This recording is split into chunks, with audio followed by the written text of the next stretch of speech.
বিসমিল্লাহির রহমানির রহিম। আসসালামু আলাইকুম।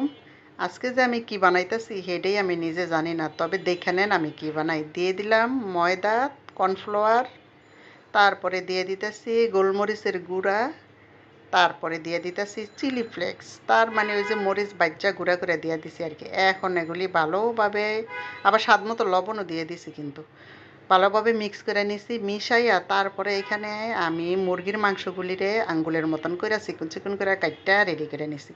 তারপরে এখন আমি দিয়ে দিলাম আদা বাটা, রসুন বাটা, এই যে কোন ফাঁকে জানি দিয়ে দিলাম সয়া সস। এটা রেকর্ডটাও খুব লেটে হয়ে গেল। তো এখানে দিয়ে দিলাম গোলমরিচের গুঁড়া আর হালকা একটু মরিচের গুঁড়া দিয়ে এখন এগুলি ভালোভাবে সুন্দর করে মেখে 10 মিনিটের মতো রেস্টে রেখেছিলাম।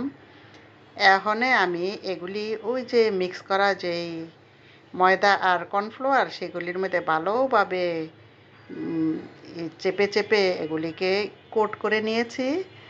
তারপরে আমি এইখানে এই যে ফ্রাই প্যান আছে, ফ্রাই প্যানে তেল দিয়া, তেলটা গরম হয়েছে মতন, চুলার আগুনটা একদম কমাইয়া দিয়া পরে আমি এগুলি সুন্দর করে ব্রাউন কালারের চাইতেও আরেকটু ডিপ ব্রাউন করে এগুলি আমি বাজ্যা নিতেছি। আমার মাইয়াই তো এদিকটা খারে খারে কইতেছে এখনও হয় না কেন।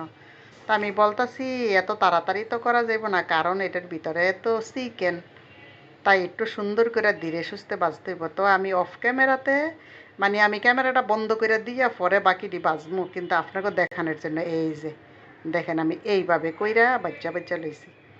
তো সবাই আপনারা এইভাবে খাবেন, খুবই মজা।